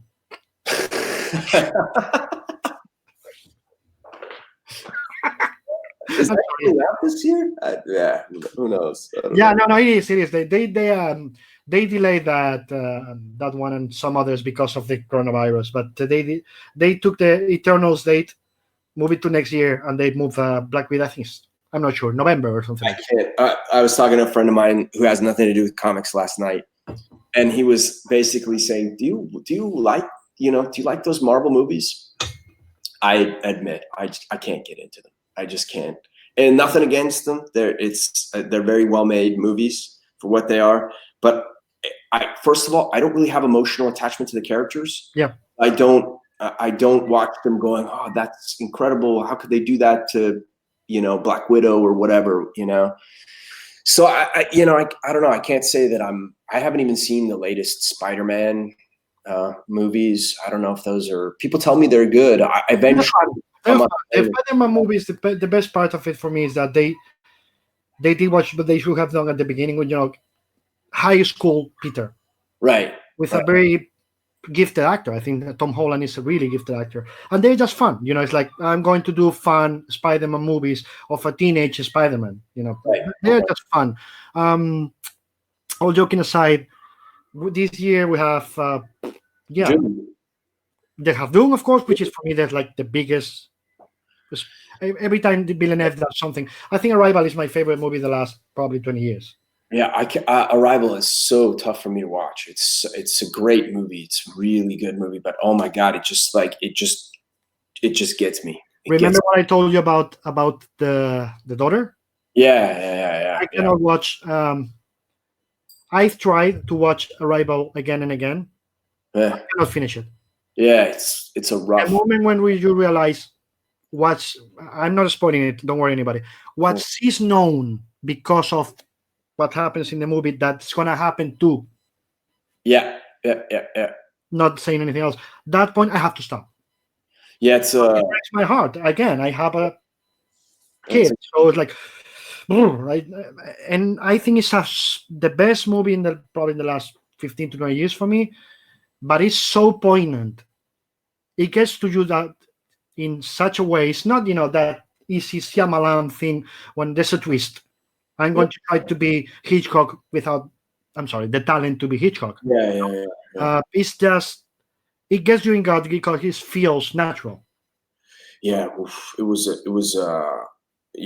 one of those movies where I think too, the bigger you see it, the better. Arrival was really like, it was one of those few movies where I was really glad to have been able to see it in a theater. Now that everything is home video and we're pushing more towards that, I mean, Arrival is just, speaking of the cinematographer, Bradford Young, it's just so good. I mean, there's some shots in there where I probably would have done the Tim Bradstreet thing, like pause it, like check that. Yeah, no. I do it with Villeneuve most of the times. I'm really glad because I got to see. Well, Arrival I watched it on the theater, of course, but I was because of some meeting cancellation with Marvel after New York Comic Con. I got to watch Blade Runner 2049 on an IMAX theater in Manhattan. Yeah, and there were like 4 or 5 people in that theater. Yeah. Because it was like 11 or 12, and then I had my meetings, So I was like 4 or 5 of us in an IMAX. It's in the IMAX that is in 47th Street, if you know what I mean. Close to Midtown Comics. Sure. So I was just around. Let me see if I can watch a movie, and then I was like, shit, there is an IMAX that has a session like 12. Let's calculate. My meeting is at 3. The movie is like whatever. It gave me like 15 minutes running from the theater to get to Marvel, and we're like, okay, I'm gonna watch it. That was I don't know if you watch it on IMAX or no, but it was such an amazing experience to watch that movie on IMAX. I can only imagine. I saw that in Austin, Texas, at a Alamo Draft House, which was just as bad. Which was terrific. It was. I love seeing that ad at the beginning of the movie. We will kick you out if you get on your cell phone, which should just be. I think every movie theater should adopt those kind of fascist rules because. They have the chance now since they have to reduce the amount of people they can have in the theaters. They're like, okay, try to come with your cell phone. Not even coronavirus. You are going to be the one that is not going to get in, you asshole. Another positive thing to come out of COVID. Hey, we gotta get positive. I'm really looking forward to Dune. Really watching forward to the last Daniel Craig Bond. Oh yeah. I forgot. Yeah, that should. Remember who the director is? Yeah. Is it Sam Mendes? No. It's the guy from. It was originally going to be Danny Boyle. Okay. But Danny Boyle left because of disagreement, blah blah blah, and now he's the guy from TV show True Detective. Oh, Cary. Yeah, Cary Fukunaga. Oh my God! Yeah. He's doing the movie, and he's like the first non-English director who's doing non-English or Commonwealth, you know what I mean? Who's doing Bond. And the moment I heard Cary Fukunaga is doing Bond, I'm like, okay, I need to see that. Especially knowing that Daniel Craig, when he said after this writer's strike, you know the story, right? Yeah. When the writer's strike happened and they were doing Quantum of Solace, he had to write the script. So for the third one and the others, it's like, I am a producer and I can pick things. That's how. But Javier Bardem told the story of being in the Emmys or the Oscars, I don't know what. And, Daniel Craig suddenly comes by, to his table, sits down and says, do you want to be the villain in my next Bond movie? And Bardem is like, what the? What the fuck are you talking about? It's like, can you make that choice? Yeah, I can. Do you want to? It's like, who's directing? Like, Sam Mendes. Like, okay, I'm doing it. Then it's like it took him like 3 minutes to convince him just drinking at the moment he says Sam Mendes. So they think I know he picked Fukunaga to do this one because he loved True Detective, and I'm like, you know what? And this is the last one, so maybe they're gonna go the path of that the Bond Craig is a complete narrative. It's like it's not separate movies like there were the others. This is a complete narrative. So maybe they will kill his Bond. But wait a second, though. If the rule applies and every other Bond movie is a good one, then what is this? Is this the 5th Daniel Craig movie? It's the 5th, yeah. Okay, so remember we got him getting his 007 license, which is the cold open in Casino Royale. All right. And everything else has been in continuity. Right. Yeah. Until we get to Blofeld, who is coming back. They're not making official, but this Blofeld, which I don't like as much as the original, but this Blofeld is coming back also for the last movie, and his girlfriend at the end of Skyfall, the next Spectre, Yeah. is coming back too. So it's all continuity. This is something that he also insisted that all my movies, because he thought he was going to do only 2 or 3, they're going the same story. Yeah, that's cool. That's cool. That way he can, it's stand on his own more, just in the same way, I suppose, like the Dark Knight trilogy kind of, when everything, it has to be its own thing at the end of the day. Yeah. Have you watched Parasites? I have not yet, and I'm really dying to see that movie. I really, I just got this though. Check this out. Speaking of the director, this is awesome. I don't know if you can see. It's a book, black and white photography from Mother, his movie Mother. It's just set for, I think he's got the most amazing taste. Like his did you see Snowpiercer? Yeah, of course.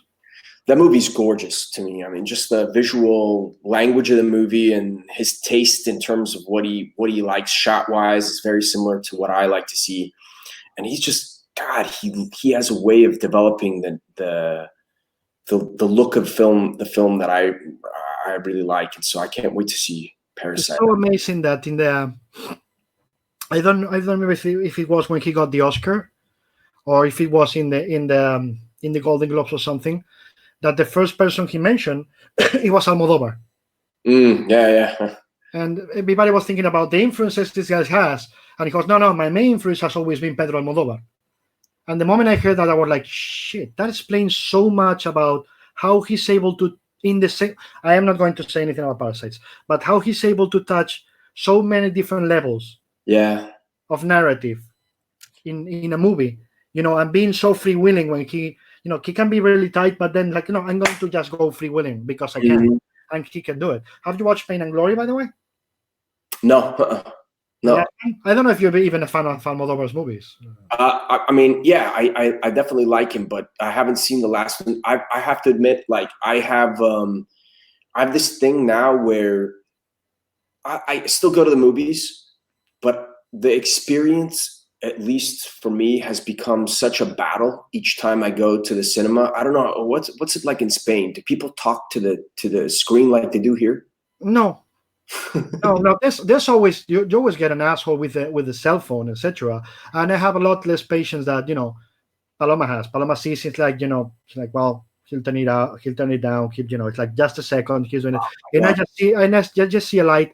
I cannot stop myself. I just turn around and say, can you fucking put the cell phone down? Yeah. For me, the experience has to be, if you want to be on your cell phone, just go out.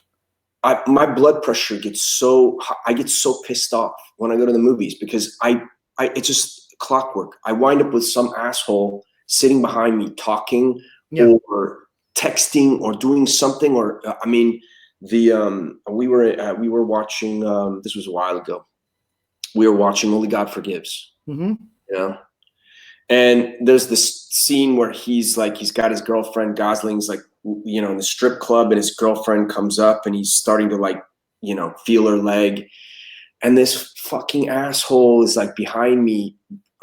He just starts, we're talking about a grown man, and he's like, oh yeah, that's the way you do it. It was literally like he was getting off on the scene, but out loud, kind of. And he was with 2 women.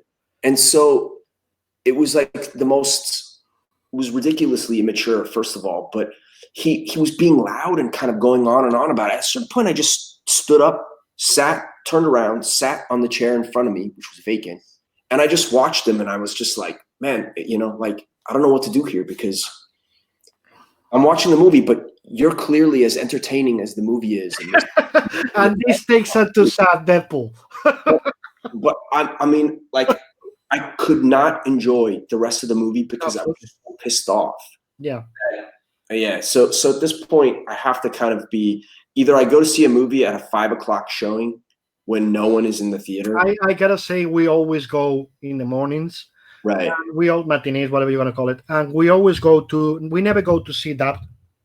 80% of the movies here are dubbed. Everything is dubbed. Everything is dubbed here. Everything is dubbed here. Yeah, here's 80%, I would say. But we never go to see dubbed. We always go to BO. And I hope this doesn't sound wrong. I'm sorry if anybody who's watching this thinks it sounds wrong. I'm sorry, that's the thing. The audience is not the same. Yeah. When you go to see an original version movie, the people tends to I be know. quieter, more polite. I don't know why. I think, well, I'm not. I won't say why. But there is no really hooligans when you're watching a BO movie. So Right. we always go morning and we always go BO. So maybe my experience is not the usual experience of watching a movie in Spain, but it's completely different and much better. And and believe it or not, I have a theater literally 100 meters from here, which is dubbed. We don't go. We Huh. get in the car to a place in Barcelona, which is like, I could say 10 kilometers away, just to go and watch the VO. We never go, except for the kids, if there's like a Kung Fu Panda, Trolls, or something to take the kid out, then you go to the one that is close. But then we go to the other one. And it's a West theater, the screens are smaller. It's a multiplex, for Yeah. students, that come from other countries, whatever, or movie geeks. The screens are smaller, whatever, but it's like, no, the experience is better. Yeah. I mean, I wish that was the case here. I live in a fairly small town. They have a couple movie theaters here will show original language, but they do it one night a week. Yeah, that happens a lot here in Barcelona too. Like Tuesdays once a week they have a regional version. Yeah, And not even every movie. So like the multiplex, same thing. one movie, Yeah. that we do in original language. It's just the movie going culture here is different. They actually really like the dubbing in Italy. It's really almost any person you talk to, they say like it's done really well. It's really good. Some people say that it's better, which I'm completely against. And just in general, I mean, if I watch a movie in Korean, I want to watch the movie in Korean. Yeah, I mean, same thing. It's not limited to English. Yeah, we watch everything in the original language. Everything. Yeah. It's just part of the performance. I can't believe it. I don't know. There's something about dub movies that take me out of the experience. But I mean, it is what it is. So I've limited my theater going considerably over the past few years. And then, like still catching up on a lot. I still haven't seen The Lighthouse, which I'm dying to see, but that has not come out over here yet. And apparently it's That's not weird. That's weird. That Yeah. came out. It wasn't a big release in Spain. Right. It wasn't, but it was released, let's say 4 or 5 months ago, right after the Oscars. So, In the States, at least 6 months ago. I think it's out Yeah. on DVD already, if I'm not over there. no, it's here. It's in digital and video. In video already. Right. Yeah. So I've got to catch up on Parasite, on that. There's a lot of stuff I need to see. I still haven't seen the second season of Westworld. I mean, I'm way behind on all that stuff. Like way behind. Okay. One was enough. Okay. That was in my view. That's one of those shows where you say, okay, stop it there. It doesn't. There's no point. And the third season, I tried to start it, and I was like, literally talking. It's even worse. What's the point of being there doing a third season? You don't need it. It's like the end of the first season is like, done. Yeah. This is the story you needed to tell. And it's HBO, which is weird. It's like Damon Lindelof, who people said a lot of crap about because of doing Watchmen and his past. He was like, this is the story I have to tell. Sure. Watchmen is done. And then HBO, people was afraid HBO was going to say, I'm going to continue with some of the guys. And even Lindelof said, if they want to continue with other guy at the helm, they can. It's not my property. I just told my story. And HBO said, no, this was such a Damon Lindelof thing to do. Why would we continue it? So for me, it's weird that Westworld keeps going. Maybe it's because they don't have a Game of Thrones to back them as they have before. But I don't know. I just don't get why you could continue a story that was such a perfect ending by the end of the first season. I just don't know how you can consume all this product. I mean, there's a massive amount of TV shows, movies. I just don't know where people find the time to watch as much stuff. It's absolutely impossible. It's absolutely impossible. That's also one of the reasons why I really most of the shows, like maybe I don't. In many cases, most cases I would say I don't go past episode 1 or 2. Right. Like there's too much. I gotta pick. Okay, it's 60% good. Yeah, I don't care. It's gotta convince me completely because there's too much there's too much stuff to pick from, and Peacock is coming, but you have Apple TV Plus, you have Netflix, you have Amazon Prime, you have HBO. The other, the Americans have CBS Access or Peacock, whatever, in the US. Like, it's too much. Yeah. We're going back to the situation where there was too many TV channels, and they don't realize it. Sooner or later, it's gonna get to a point where, like, okay, I'm gonna cut most of this stuff and get one of the streamers only. Yeah. I mean, here, like I said, we just got Disney Plus in Italy. HBO Max we won't get because apparently that's part of Sky here. And then we have HBO. I think we only have it on 3 countries in Europe. Yeah. I don't understand the reason. Sweden, Spain, and I don't know what the other one is. Because you guys have HBO. Wow. What? Okay. We have HBO in Spain, yeah. So it's really weird. I don't understand. In fact, most of the DC Universe TV shows, we watch them on HBO. Okay. Yeah. Because, of course, there's no DC Universe here. That's how I watch Doom Patrol, which, if you haven't watched, you should. I haven't seen it. Imagine a mix of Grant's and Gerard Way's. Okay. Patrol, especially Grant's. That's the fucking show. They had the balls to do that. Huh. I mean, I heard very good things about it, and I'd like to see Swamp Thing. I mean, I know it's just one season, but I'd like to eventually. No, it's one season because you know the story, right? About the tax relief. They were gonna watch it, and somebody put one extra zero on the tax relief. Ooh. So they had to literally stop the series even before it was over because it was so expensive to do. Right. And they did it. The budget was based on that tax relief. Huh. And when they said, no, we made a mistake, it was one less zero, they literally had to stop the show. Well, now they're going to do they're going to do Justice League Dark, I think, on HBO Max. Yeah, but that's our common friend, J.J. Abrams. Okay, yeah, that's right. That's right. Bad Robot. Yeah, Bad Robot. So it'll probably be the original Justice League Dark, which was more mainstream, etc., etc. Right.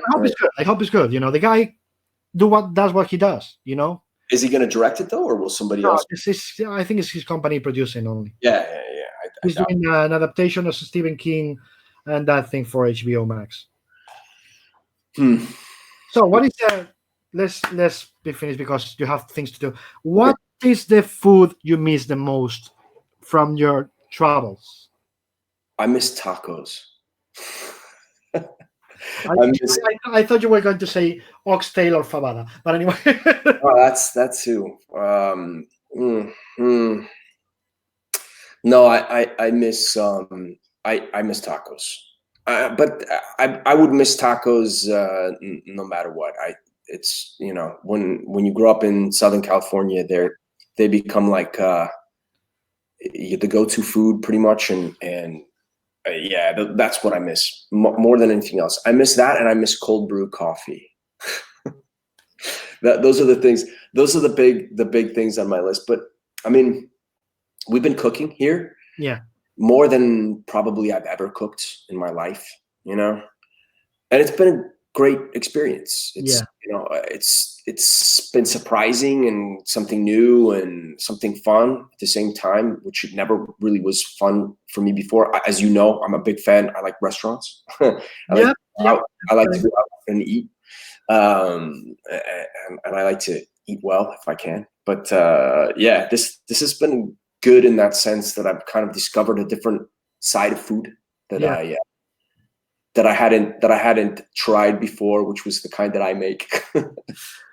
Sooner or later, you're going to get to the point where Howard does with me, which is asking me for recipes. Oh yeah.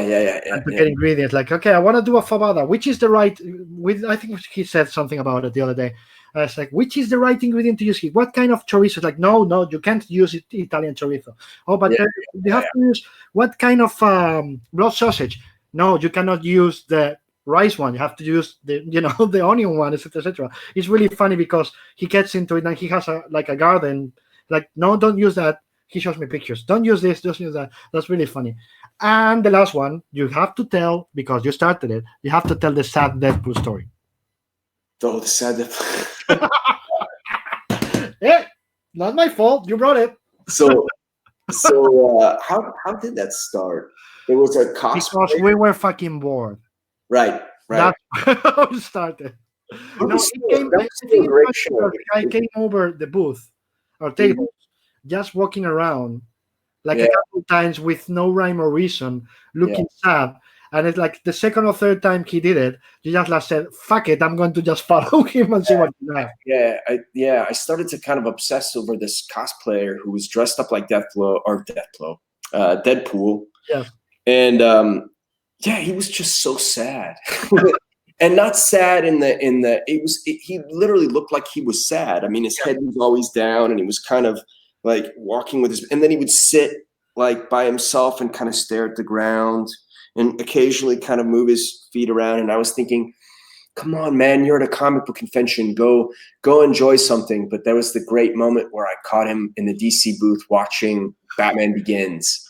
And it was like his backpack and he was sitting there and it was like in full Deadpool.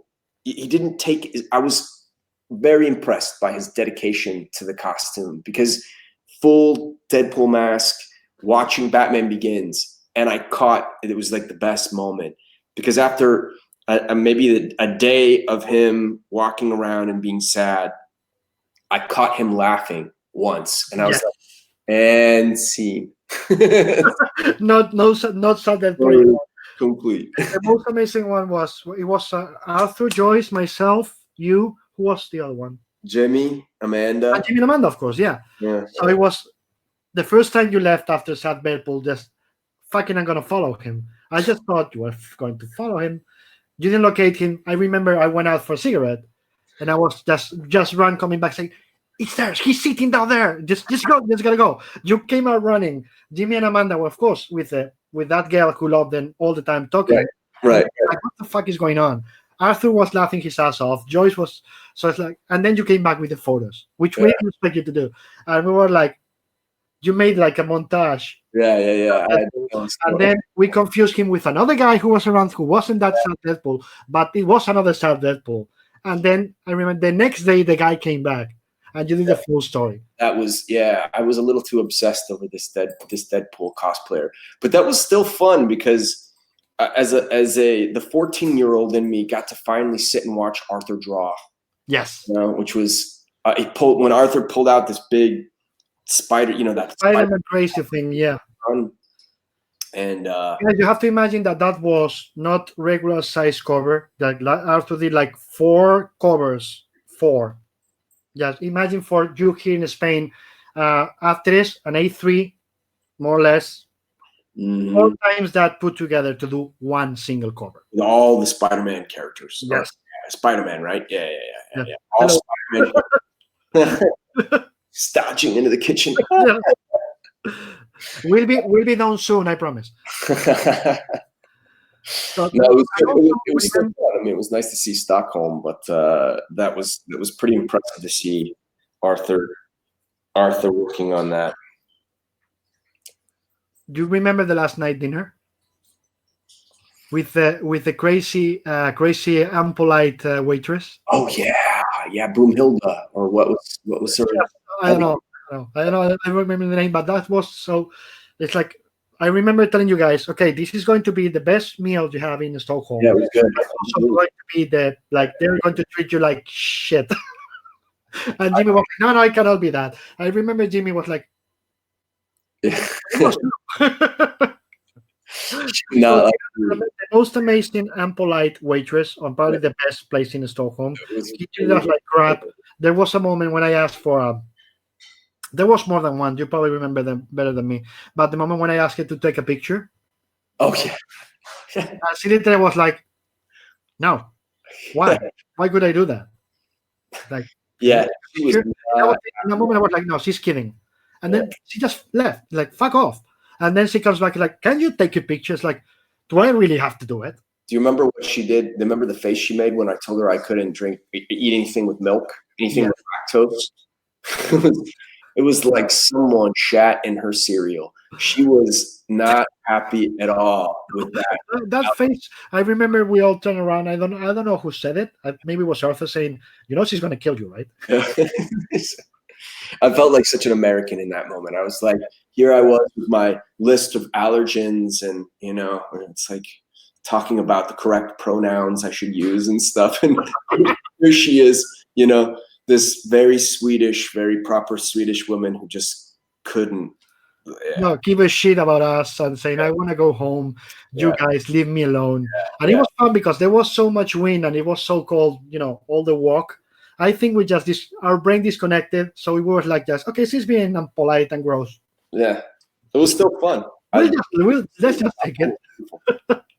Anyway, my friend, getting late. Yeah. I know she needs you back and you need to go back to your life. So this has been amazing. Yeah. Say goodbye to people here. Wait, because after I disconnect the streaming, I want to say proper goodbye. Sure. Everybody, thank you for watching. You see, this is the amazing friend, amazing human being, amazing artist, Lee Bermejo. He will come back later. Sometime I hope, maybe with Howard Chaykin on the same one. So we just talk about crazy shit. I think that would be a lot of fun. That would be amazing. Thank you, everybody. We'll be back on Monday at 5 p.m. with Mr. Gary Frank. See you. Thank you. Buen fin de semana para los que hablan español. Bye.